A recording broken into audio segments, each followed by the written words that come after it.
ఆనా, ఆనా. హే లహరి, అదేంటి ఇందాక ఇక్కడే కనిపించింది? హాయ్ లహరి. ఆనా, మీరు చెప్పినట్టుగానే నాకు జాబ్ వచ్చింది. అవునా? కంగ్రాట్స్. ఈ కాలనీలో అందరితో ఈమె తెగ కలిసిపోతుంది. అందరి చేత మంచిదని అనిపించుకునేలా ప్రవర్తిస్తుంది. అందుకే ఆ లహరి నేను పిలిచినా కూడా నన్ను పట్టించుకోవట్లేదు. ఆమె ఈ కాలనీకి వచ్చినప్పటి నుంచి అందరి నోట్లో ఆమె పేరే వినిపిస్తుంది. థ్యాంక్ యూ ఆనా, మీ వల్లనే నాకు ఆ జాబ్ వచ్చింది. నేను అసలు ఆ జాబ్ ఇంటర్వ్యూకి వెళ్ళాలని అస్సలు అనుకోలేదు. మీరే నన్ను ప్రోత్సహించి పంపించారు. దేవుడే మీ ద్వారా నాకు ఆ జాబ్ వచ్చేలా చేశాడు. నాదేం లేదు లహరి, దేవుడు నీ జీవితంలో ఆ కార్యం చేయాలని అనుకున్నాడు, చేశాడు, అంతే. సరే, నేను ఆఫీస్కి వెళ్తున్నాను. నిన్ను మళ్ళీ ఈవినింగ్ కలుస్తాను, సరేనా? హే హాయ్ సిరి. హాయ్. నేను ఇందాకటి నుంచి నిన్ను పిలుస్తున్నాను, కానీ నువ్వు నన్ను పట్టించుకోలేదు. అయ్యో అవునా, సారీ. నిజంగా నేను వినలేదు. ఆనాతో మాట్లాడడానికి అక్కడ వెయిట్ చేస్తున్నాను, నిన్ను చూసుకోలేదు. పర్లేదులే. సరే, నేను ఇంకా వెళ్తాను. హాయ్ సిరి. ఎక్కడికైనా వెళ్తున్నారా? నాన్సెన్స్. అసలు నాకు అర్థం కానిదేంటంటే, నేను ఎప్పుడూ తన విషయంలో ఏ తప్పు చేయలేదు. అయినా నన్ను ఎందుకు అసహించుకుంటుంది తను? ఆమె నాకు ముందెప్పుడూ పరిచయం కూడా లేదు. నన్ను చూసినప్పుడల్లా ఎంతో చిరాకుగా, కోపంతో చూస్తుంది. నేను పలకరించినా మాట్లాడదు. కొంతమంది ఎందుకో వారి మధ్య ఏం జరగకపోయినా అనవసరంగా వాళ్ళ మీద ఎనలేని కోపం పెంచుకుంటారు. పక్కకెళ్ళి వాళ్ళ మీద ఏవేవో చాడీలు చెప్తారు. ఎందుకిలా? ఆమె నాకు అస్సలు నచ్చదు. ఆమెను చూస్తేనే నాకు కోపం వస్తుంది. మా కాలనీకి వచ్చినప్పటి నుంచి తనంటే నాకు నచ్చదు. తనేం చేసినా నాకు నచ్చదు. ఎక్స్క్యూజ్ మీ సిరి గారు. హా పీటర్, చెప్పు. ఇక్కడ ఆనా గారి వాళ్ళ ఇల్లు ఎక్కడా? ఆ పొగరుబోతు గురించి అడగటానిక నన్ను ఆపింది? నేనేం తన పని మనిషిని కాదు. తనెక్కడుందో ఏం చేస్తుందో అని నాకు తెలియడానికి. అదేంటి, తను చాలా మంచిది. అలాంటి ఆమెను పొగరుబోతు అని పిలుస్తున్నావేం? మీరిద్దరికి ఏమైనా గొడవ జరిగిందా? అందరి నోటి నుంచి అదే మాట. దానివల్ల నాకు ఇంకా కోపం వస్తుంది. అంత మంచిది అని చెప్పేంత గొప్ప పని ఏం చేసిందామె? అందరి నుంచి మంచిది అని చెప్పించుకోవడానికి మంచిదానిలా నటిస్తుంది. అయినా మీలాంటి వాళ్లకు అలాంటి వాళ్లే కరెక్ట్. ముందు మంచిగా నవ్వుతూ ఉండి వెనకాల గోతులు తవ్వుతారు. ఆమె మీ అందరినీ ఏదో ఒకరోజు మోసం చేస్తుంది. అప్పుడు తెలుస్తుంది తన నిజస్వరూపం. నన్ను కూడా తన మాటలతో మోసం చేయడానికి ట్రై చేస్తుంది. నేను అస్సలు మోసపోను. అది తనకు కూడా తెలుసు. తనతో గొడవ పడటానికి ఏ చిన్న కారణం దొరికినా అస్సలు విడిచిపెట్టను. మీ కళ్ళల్లో తన మీద మీకెంత ద్వేషం, కోపం ఉందో కనిపిస్తుంది. కానీ అది మంచిది కాదు. కొన్నిసార్లు అది మన క్యారెక్టర్ని కూడా చెడగొడుతుంది. మనలో శాంతి అనేదే లేకుండా చేస్తుంది. మన ఆత్మని నశింపజేస్తుంది. నెగిటివ్ ఆలోచనలను కలుగజేస్తుంది. తద్వారా బంధాలను కోల్పోవాల్సి వస్తుంది. ద్వేషం మనలో ఉంటే అది దేన్నైనా చేయడానికి మనిషిని రెచ్చగొడుతుంది. అది ప్రాణాలను కూడా తీసేలా ప్రోత్సహిస్తుంది. అది ఎప్పటికైనా నాశనమే ఇస్తుంది, కానీ మంచిని ఎప్పటికీ ఇవ్వదు. మన విశ్వాసాన్ని పోగొడుతుంది. ఆత్మీయ జీవితం లేకుండా చేస్తుంది.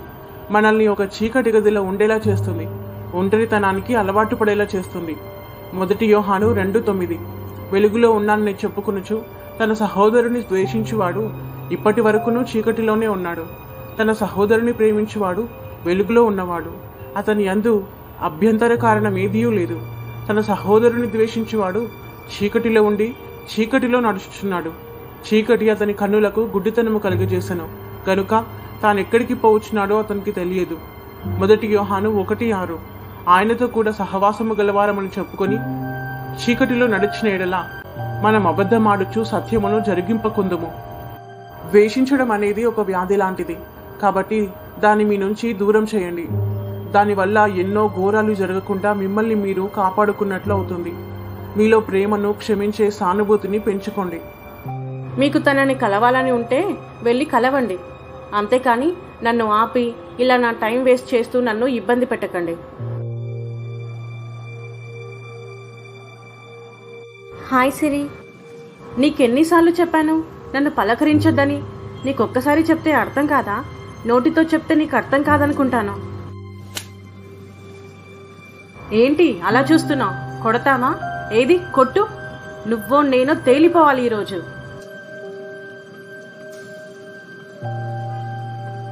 రా, నన్ను కొట్టి చూడు, నేనేంటో చూపిస్తాను. రా. చూడండి, ప్లీజ్, మీతో గొడవ పడాలని నాకు లేదు. నేను దేవుని బిడ్డను. ఏంటి దేవుని బిడ్డవా? నువ్వు మాత్రమేనా? అంటే మేం కాదా? అందరిలాగా నన్ను మోసం చేద్దామని చూస్తున్నావా? నీకెన్నిసార్లు చెప్పాను నాతో మాటలు కలపడానికి ట్రై చేయొద్దని. నీ కంట్రోల్లో నువ్వుండు. నీ ముఖాన్ని కూడా నాకు చూపించకు. నిన్ను చూస్తేనే నాకు కోపం వస్తుంది, చిరాకు వస్తుంది. నేను మార్కెట్కి వెళ్ళాలి. దయచేసి నాకు దారినివ్వండి. నా కొడుకు ఆకలితో వస్తాడు. వాడికి వంట చేయాలి. ప్లీజ్. ఏంటి ఈమె? ఏ లోకం నుంచి వచ్చింది? నేను ఎంత గొడవ పడాలని చూసినా అలా సైలెంట్గా వెళ్ళిపోయింది. ఆమంటేనే నాకు అస్సలు నచ్చదు. ఆమె ఏం చేసినా నాకు కోపం వస్తుంది. అంతెందుకు, తను నా కళ్ళకు కనిపించినా నాలో కోపం రగిలిపోతుంది. ఏదో తను మాత్రమే పరిశుద్ధురాలిగా బిహేవ్ చేస్తుంది. తను ఈ కాలనీలో ఉన్నంత కాలం తనని ఏం చేస్తానో చూడు. అమ్మా, మా మమ్మీని చూసారా? అమ్మనా? ఎవడ్రా నీకమ్మా? మీ అమ్మలాగే నువ్వు నాటకాలు వేస్తున్నావా? సారీ ఆంటీ, మా మమ్మీ ఎక్కడికి వెళ్ళిందో మీకేమైనా తెలుసా? తను ఇంట్లో లేదు. మీ అమ్మ ఎక్కడికి వెళ్ళిందో నీకు చెప్పాలా? అవునా ఆంటీ? సరే ఉండు, చెప్తాను.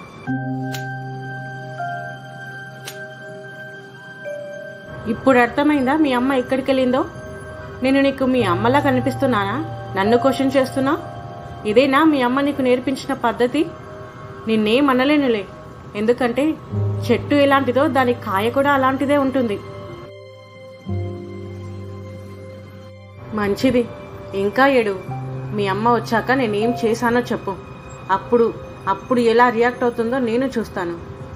ఛా, తల్లెలాగో కొడుకు అదే విధంగా ఉన్నాడు. నేనేమైనా మీ అమ్మకు పని మనిషినా కనిపెట్టుకొని చూడటానికి? మమ్మీ ఎక్కడున్నావు? నా కొడుకు ఇంటికి రావచ్చు. ఆకలితో ఉంటాడు. మమ్మీ. జాయ్, ఏమైంది నాన్న? ఎందుకు ఏడుస్తున్నావు? ఆకలేస్తుందా? లేదమ్మా, మన పక్కింటి ఆంటీ నీ గురించి అడిగినందుకు నన్ను కొట్టింది. అవునా? పోనీలే నాన్న, పద ఇంట్లోకి వెళ్దాం. నువ్వు ఫ్రెష్ అవ్వు. నేను నీ కోసం తినడానికి ఏదైనా వేడివేడిగా చేస్తాను. కానీ మమ్మీ, మనం ఏం చేయకుండా ఆమె ఎందుకు మనల్ని ఎప్పుడు అసహించుకుంటుంది? వదిలే నాన్న, తనని క్షమించు. నువ్వు నా గురించి అడిగినప్పుడు తనేదైనా కోపంలో ఉందేమో. అది కాదు మమ్మీ, తను మనల్ని అంత అసహించుకున్నా నువ్వెందుకు ఇంకా తనపై, తన కొడుకుపై ప్రేమను చూపిస్తూ ప్రతిసారి క్షమిస్తావు? నువ్వే కాకుండా నన్ను కూడా అలాగే చేయమంటావు. జాయ్, ఇందులో నీకు అర్థం కాకపోవడానికి ఏముంది? నీకు నేను చాలాసార్లు చెప్పాను కదా, మనము దేవుని పిల్లలం. దేవుడు ప్రేమామయుడై ఉన్నాడు. కాబట్టి ఆయన పిల్లలుగా మనము ప్రేమ కలిగిన వారిగా ఉండాలి. అప్పుడే మనం ఆయన పోలికలో జీవించిన వాళ్ళం అవుతాం. మనం దేవుని బిడ్డలమని ఒకరితో చెప్పాల్సిన పని లేదు. మన ప్రవర్తనే మనం దేవుని పిల్లలమని లోకం గుర్తించేలా చేస్తుంది. అప్పుడు మన తండ్రి అయిన దేవునికి మహిమ కలుగుతుంది. ఒకరు కోపాన్ని చూపిస్తున్నారని మనము కోపాన్ని ప్రదర్శించొద్దు. ఒకరు నీ పట్ల దుర్బుద్ధి చూపిస్తున్నారని నువ్వు అలాగే ఉండాలని కోరుకోవద్దు. మనం ఎప్పుడైతే వాళ్ళలా చేయడానికి ప్రయత్నిస్తామో అప్పుడే దేవుని బిడ్డలుగా అర్హతను కోల్పోతాము. ఎందుకంటే మన తండ్రి ప్రేమ, ఓర్పు, సహనం, నెమ్మది, శాంతి కలిగినవాడు. కాబట్టి మనము అదే విధంగా ఉన్నప్పుడే ఆయన పిల్లలుగా ఉండగలం. ఈ లోకానుసారంగా జీవించడానికి మనం ఈ లోకానికి చెందిన వారం కాదు. మనకంటూ ఒక గురి ఉంది. ఎప్పుడూ దాని మీదే మన దృష్టించాలి. ఎప్పుడూ ఒక విషయాన్ని గుర్తుపెట్టుకో నాన్న, నువ్వు దేవుని యొక్క సైనికుడివి. సైనికుడి యొక్క లక్షణం యుద్ధం చేయడం, యుద్ధం చేసి గెలవడం. ఈ లోకంలో మనకొచ్చే ప్రతి చెడ్డ ఆటంకాలన్నీ సాతాను నుంచి మనకొచ్చే ఒక యుద్ధం లాంటివి. వాటిని మనం జయించేవారిగా ఉండాలి. మనం పోరాడుతుంది మనుషులతో కాదు, అంధకార సంబంధులకు లోకనాథులతో. అవి కంటికి కనిపించదు, నీ హృదయానికి, మనస్సుకు బల్లెం విసురుతాయి. అయినా బాగు చేయడానికి, ఆ యుద్ధంలో నిన్ను గెలిపించడానికి మన తండ్రి ఎప్పుడూ సిద్ధంగా ఉంటాడు. కానీ మమ్మీ, తను కూడా ఒక క్రిస్టియనేగా. తను కూడా చర్చికి వెళ్తుంది. మరి తనెందుకు దేవుడంటే తెలియని వాళ్ళలా బిహేవ్ చేస్తుంది? చర్చికి వెళ్ళిన వారందరిలో ఈ గుణాలు లేకపోవచ్చు, కానీ నువ్వలా ప్రవర్తించినప్పుడు నిన్ను చూసి నేర్చుకునేవారిగా నువ్వు ఉండాలి, సరేనా? ఇంకా వాళ్ళు ఏం మాట్లాడుకుంటున్నారు? తన కొడుకు నా గురించి చెప్పగానే నా దగ్గరికి గొడవకు వస్తుందని నేను అనుకున్నాను. నేను అందుకే ఎదురు చూస్తున్నాను. ఇంకా రావట్లేదేంటి? రాని, నేనేంటో చూపిస్తాను. అప్పుడు నేనంటే భయం కలుగుతుంది. సరే మమ్మీ, నాకు అర్థమైంది. నువ్వు చెప్పినట్టు నడుచుకుంటాను. సరే పద, నువ్వు చాలా రోజుల నుంచి కేక్ చేయమని అడుగుతున్నావు కదా, ఇప్పుడు చేస్తాను. Wow, thank you mummy. వెళ్ళిపోతున్నారు చూడు. ఇంతటితో అయిపోయిందని అనుకోకు. నువ్వు ఈ ఏరియాలో ఉన్నంత కాలం ఇలాగే ఉంటుంది. జాయ్, నువ్వు మేడం ఇచ్చిన అసైన్మెంట్ చేసావా? చేశాను. అవునా? నేను చేయలేదు. నాకు కొంచెం హెల్ప్ చేస్తావా? అది నాకు అర్థం కావట్లేదు. ఏంటిది?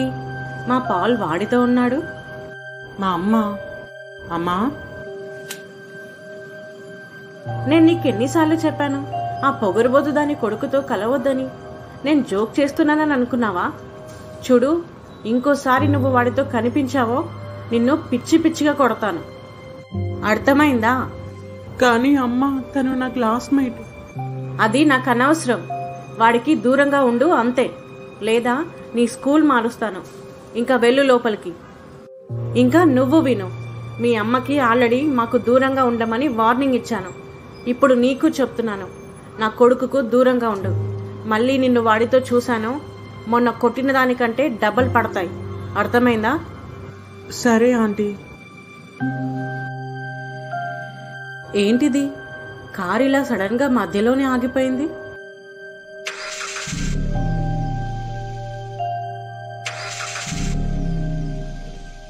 ఏంటిది? ఏమైంది దీనికి? ఎందుకు స్టార్ట్ అవ్వట్లేదు? ఇక్కడికి సరిగ్గా వెహికల్స్ కూడా రావు. ఛా, ఇప్పుడు ఏం చేయాలి? నా కొడుకు ఇంటి బయట ఒక్కడే ఉంటాడు. ఇంటి కీస్ కూడా నా దగ్గరే ఉన్నాయి. ఎవరికైనా ఇచ్చి వద్దామంటే ఎవ్వరూ కనిపించలేదు. అమ్మా, ఎక్కడున్నావు? నాకు ఆకలేస్తుంది, త్వరగా రా. పాల్, అక్కడేంటి అలా ఒంటరిగా కూర్చున్నావు ఇంత నైట్ టైంలో? మీ అమ్మ ఎక్కడా? మా అమ్మ ఎక్కడికి వెళ్ళిందో నాకు తెలీదు, కానీ ఇంటికి ఇంకా రాలేదు. సరేలే, అందాక మా ఇంట్లోకి రా, నీకేదైనా భోజనం పెడతాను. నీకు ఆకలవుతుందని నాకు అనిపిస్తుంది. మీ దగ్గర నుంచి ఏం తీసుకోవద్దని మా అమ్మ చెప్పింది. సరే, నేనేం ఇవ్వనులే, కనీసం లోపలికైనా రా. ఇంత చీకటిలో ఇలా ఒంటరిగా కూర్చోవడం అంత మంచిది కాదు. నీకు భయమేయట్లేదా? అవునా ఆంటీ? సరే, వస్తున్నాను. ఏం భయపడకు, ఫ్రీగా ఉండు. జాయ్ తన రూమ్లో ఉన్నాడు, నువ్వు తన దగ్గరికి వెళ్ళు. సరే ఆంటీ, థ్యాంక్ యూ. పాల్, ఈ చీకటిలో నువ్వెంత భయపడుతున్నావో, నువ్వెంత ఆకలితో ఉండి ఉంటావో నాకు అర్థమవుతుంది. ఈ చలిలో వాడు ఎలా ఉన్నాడో ఏంటో. హలో, ప్లీజ్ దయచేసి కారు ఆపండి. ప్లీజ్ సార్, ఒక్క నిమిషం కారు ఆపండి. దేవుడా, ఏదైనా ఒక వెహికల్ పంపించు. ఎవరైనా నన్ను ఇంటికి తీసుకెళ్లేలా చూడు. ఆ చీకటిలో నా కొడుకుకి ఏదైనా అయితే నేను తట్టుకోలేను. హలో, ప్లీజ్ దయచేసి కారు ఆపండి. నేను ఇక్కడ ఒంటరిగా ఉన్నాను. ఈమెనా? అస్సలు ఆపను. ఎంత మూర్ఖంగా బిహేవ్ చేస్తుంది. కొంచెం కూడా మనసాక్షి ఉండదు. సార్, ప్లీజ్ దయచేసి కారు ఆపండి. ఓ, ఈవిడా? అస్సలు ఆపను. తనకంటే పెద్దవాడినని కూడా చూడకుండా ఎలా పడితే అలా మాట్లాడుతుంది. అక్కడ ఆమె ఎవరో ఒంటరిగా నిల్చొని కారు ఆపమంటుంది. అమ్మో, ఇలా ఒంటరిగా కార్లు ఆపి బెదిరించి డబ్బులు లాక్కుంటారు. నేను అస్సలు ఆపను. ఏంటిది? ఒక్కరు కూడా ఆపడం లేదు, ఒక్కరు కూడా జాలి చూపించడం లేదు. ప్లీజ్ దయచేసి ఎవరైనా కారు ఆపండి. ఏంటిది? ఒక్కరిలో కూడా మానవత్వం లేదు. ఇంత దుర్మార్గంగా ఉన్నారేంటి? ఒక్కరు కూడా జాలి చూపించట్లేదు. బైబిల్ చెప్తుంది, మత్తయి 24:12లో అక్రమము విస్తరించుట చేత అనేకుల ప్రేమ చల్లారును అని. నిజంగా ఇది ఇప్పుడు కనిపిస్తుంది. దేవుడా, ప్లీజ్, నా కొడుకు ఒంటరిగా ఉన్నాడు. నన్ను తొందరగా ఇంటికి చేర్చు. సార్, ప్లీజ్ దయచేసి కారు ఆపండి. Thank you sir. నిజంగా మిమ్మల్ని ఆ దేవుడే పంపించాడు. మీకు తెలుసా, నేను ఎప్పటి నుంచో ఇక్కడ ఒంటరిగా వెయిట్ చేస్తున్నాను. ఒక్కరు కూడా ఆపలేదు. నా ముందు నుంచి ఎన్నో కార్లు వెళ్ళాయి, కానీ ఒక్కరు కూడా నాకు హెల్ప్ చేయడానికి ముందుకు రాలేదు. లోకం ఇంత దారుణంగా తయారైంది. దేవుని రాకడ సమయం దగ్గరవుతున్న కొద్దీ మనుషులలో మూర్ఖత్వం ఎక్కువవుతుందని బైబిల్ ఏనాడో చెప్పింది. ఒకరి పట్ల ఒకరికి ద్వేషం, అసూయ, కోపం కలుగుతాయని, అంతము వరకు సహించిన వాడే రక్షించబడును అని. అదే ఇప్పుడు జరుగుతుంది. కాబట్టి మనం జాగ్రత్తగా, మెలకువ కలిగిన వారిగా ఉండాలి. అవును సార్, మీరు చెప్పింది నిజమే. మీలాంటి వారు కొంతమందైనా ఉన్నందుకు నాకు సంతోషంగా ఉంది. ఈ పక్కనే ఆపండి సార్. ఓకే. నా కొడుకు ఎలా ఉన్నాడో ఏంటో. మా పక్కింటామెతో సమాధానంగా ఉన్నా తను నా కొడుకును ఇంట్లోకి రానిచ్చేదేమో. కానీ నేను తనని ఎన్నోసార్లు తిట్టాను, ఎన్నోసార్లు మా జోలికి రావద్దని గొడవ పడ్డాను. ఇప్పుడు చూడు నా పరిస్థితి ఎలా అయ్యిందో. పాల్, పాల్, ఎక్కడున్నావు? ఎక్కడికి వెళ్ళాడు? సిరి, ఏం భయపడకు, తను నా దగ్గరే ఉన్నాడు. తను నీ కోసం చూసి చూసి ఇందాకే పడుకున్నాడు. ఏంటి, నా కొడుకును మీ ఇంట్లోకి పిలుచుకున్నావా? అవును, పాపం తను చలిలో ఒంటరిగా ఉండేసరికి నేను చూడలేకపోయాను. తను నాకు కొడుకు లాంటి వాడే కదా. ఓ, థ్యాంక్ యూ. నిజంగా నువ్వు చాలా మంచిదానివి. పర్లేదు, తనని తీసుకొస్తాను, ఆగండి. లేదు, లేపకండి, పడుకోనిలే. నేను మార్నింగ్ కలుస్తాను. ఓకే. ఛా, నిజంగా నాకు చాలా సిగ్గుగా ఉంది. నేనెంత చేసినా తను నా మీద తన జాలిని, దయను చూపించింది. నేనెందుకు తనని అంత అసహించుకున్నాను? తను నాకు ఏ రోజు అన్యాయం చేయలేదు, నా పట్ల తప్పుగా ప్రవర్తించలేదు. అయినా ఏ కారణం లేకుండా తనని నేను అసహించుకుంటూనే వచ్చాను. నేనెంత కోపగించుకున్నా తను అంతే ప్రేమను, జాలిని నాపై చూపించింది. ఛా, నాకు అసలు మనస్సాక్షే లేదు. నేను నా పొగరుతనాన్ని, తనపై ఉన్న అసూయను తీసేయాలి. అదే నన్ను చాలా ఇబ్బంది పెడుతుంది. అంత మంచి వ్యక్తితో నాకు ఇష్టం వచ్చినట్లు ప్రవర్తించాను. నా మీద నాకే కోపంగా ఉంది. ఆయనా? హా సిరి, ఆగు. తను ఇంకా పడుకునే ఉన్నాడు, లేపి తీసుకొస్తాను. లేదు లేదు, నేను తన కోసం రాలేదు, మీకోసం వచ్చాను. మిమ్మల్ని ఒక విషయం అడగాలని అనుకుంటున్నాను. హా, అడగండి. అసలు మీరెవరు? అంటే నిజంగా ఆ దేవుని దూత అయితే కాదు కదా? ఎందుకంటే నేనెంతో మూర్ఖంగా ప్రవర్తించాను మీ పట్ల. అయినా కూడా మీరు నా మీద, నా కొడుకు మీద జాలిని, ప్రేమను మాత్రమే చూపించారు. లేదు, నేనేం దూతని కాదు. నేను కేవలం మన రక్షకుడైన యేసుక్రీస్తును అనుసరిస్తున్నాను, అంతే. కానీ నేను కూడా ఆయన్నే అనుసరిస్తాను. దయచేసి నాకు చెప్పండి, ఎలా మీరు నిజమైన దేవుని బిడ్డగా ఉండగలుగుతున్నారు?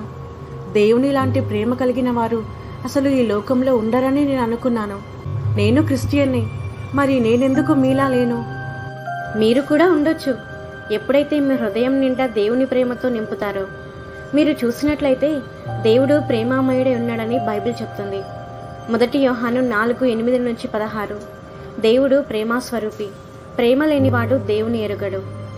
మనము ఆయన ద్వారా జీవించినట్లు దేవుడు తన అద్వితీయ కుమారుణ్ణి లోకములోనికి పంపెను. దీని వలన దేవుడు మన యందుంచిన ప్రేమ ప్రత్యక్షపరచబడెను.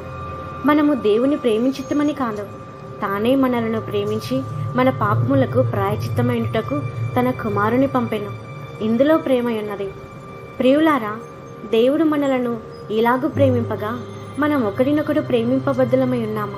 ఏ మానవుడును దేవుని ఎప్పుడునూ చూచి ఉండలేదు. మనం ఒకరినొకడు ప్రేమించిన ఎడలా దేవుడు మన యందు నిలిచి ఉండును. ఆయన ప్రేమ మన యందు సంపూర్ణమగును. దీని వలన మనము ఆయన యందు నిలిచి ఉన్నామనియో, ఆయన మన యందున్నాడనియో తెలుసుకొనిచున్నాము. ఏలైనగా ఆయన మనకు తన ఆత్మలో పాలు దయచేసి ఉన్నాడు. మరియు తండ్రి తన కుమారుని లోక రక్షకుడుగా ఉండుటకు పంపియుండుట మేము చూచి సాక్ష్యమిచ్చుచున్నాము. యేసు దేవుని కుమారుడని ఎవడు ఒప్పుకొనునో వానిలో దేవుడు నిలిచి ఉన్నాడు, వాడు దేవుని యందున్నాడు. మన ఎడల దేవునికి ఉన్న ప్రేమను మనం ఎరిగిన వారమై దాన్ని నమ్ముకొని ఉన్నాము. దేవుడు ప్రేమాస్వరూపి అయి ఉన్నాడు. ప్రేమ యందు నిలిచి ఉండువాడు దేవుని యందు నిలిచి ఉన్నాడు, దేవుడు వాని యందు నిలిచి ఉన్నాడు. దేవుని ప్రేమ మనలో ఉన్నట్లయితే మనం ప్రతిదాన్ని జయించగలుగుతాం. అవును, నువ్వు చెప్పింది నిజమే. దేవుడు ప్రేమామయుడై ఉన్నాడు కాబట్టి ఆయనను అనుసరించే వాళ్ళంతా ఆ ప్రేమను చూపించేవారిగా ఉండాలి. అప్పుడు మనలో ఉన్న కోపం, ఉద్రేకం, స్వార్థం, దుర్మార్గం, దుష్టత్వం, ఇబ్బంది పెట్టే మనస్తత్వం, అబద్ధాలు, అసహ్యం ఇలాంటి వాటన్నీ మన నుంచి దూరం అవుతాయి. క్రిస్టియన్ అంటేనే ప్రేమ. ఎందుకంటే ఆ ప్రేమతోనే యేసు మన కోసం చనిపోయాడు. మన మీద ఆయన ప్రేమను శిలువ ద్వారా మనకు చూపించాడు. మనం నరక పాత్రులం కాకుండా ఉండుటకు తాను నరకం లాంటి పరిస్థితిని అనుభవించాడు. ఎందుకంటే కేవలం మన మీద ఆయనకున్న ప్రేమ వలన. అందుకు మనం రక్షించబడ్డాం. 1 కొరింథీ 13:1-8. మనుషుల భాషలతోనూ దేవదూతల భాషలతోనూ నేను మాట్లాడినను ప్రేమ లేని వాడనైతే మ్రోగిడు కంచును గనగనలాడు తాళమునయందును. ప్రవచించు కృపావరము కలిగి మర్మములన్నీయు జ్ఞానమంతయు ఎరిగినవాడనైనను కొండలను పెకిలింపగల పరిపూర్ణ విశ్వాసము గలవాడనైనను ప్రేమ లేనివాడనైతే నేను వ్యర్థుడను. బీదల పోషణ కొరకు నా ఆస్తి అంతయు ఇచ్చినను, కాల్చబడుటకు నా శరీరమును అప్పగించినను ప్రేమ లేనివాడనైతే నాకు ప్రయోజనమేమీ లేదు. ప్రేమ దీర్ఘకాలము సహించును, దయ చూపించును. ప్రేమ మత్సరపడదు. ప్రేమ డంబముగా ప్రవర్తింపదు. అది ఉప్పొంగదు, అమర్యాదగా నడవదు, స్వప్రయోజనమును విచారించుకొనదు, త్వరగా కోపపడదు, అపకారమును మనస్సులో ఉంచుకొనదు. దుర్నీతి విషయమై సంతోషపడక సత్యమునందు సంతోషించును. అన్నిటికీ తాలుకొనును, అన్నిటినీ నమ్మును, అన్నిటినీ నిరీక్షించును, అన్నిటినీ ఓర్చును. ప్రేమ శాశ్వత కాలముండును. ప్రవచనములైనను నిరర్ధకములగును, భాషలైనను నిలిచిపోవును, జ్ఞానమైనను నిరర్ధకమగును. అలాగే విశ్వాసము, నిరీక్షణ, ప్రేమ ఈ 3ను నిలిచును. వీటిలో శ్రేష్టమైనది ప్రేమయే. 1 యోహాను 4:20. ఎవడైనను నేను దేవుణ్ణి ప్రేమించుచున్నానని చెప్పి తన సహోదరుని ద్వేషించిన ఎడల అతడు అబద్ధికుడగును. తాను చూచిన తన సహోదరుని ప్రేమింపనివాడు తాను చూడని దేవుణ్ణి ఎలా ప్రేమింపగలడు? కేవలం వాక్యం చెప్పే ఒకరిని దేవునిలోకి నడిపించాల్సిన పని లేదు. మనం చూపించే ప్రేమ, మన క్యారెక్టర్, సహాయం చేసే మనసు, క్షమించే గుణం, ఓర్పు, సహనం, మన నడవడిక, మన గుణాన్ని బట్టి కూడా అనేకులకు దేవుణ్ణి పరిచయం చేయొచ్చు. మీరు చెప్పిన ప్రతి దాన్ని నేను ఒప్పుకుంటున్నాను. Thank you. మీ నుంచి నేను ఎన్నో విషయాలు నేర్చుకున్నాను.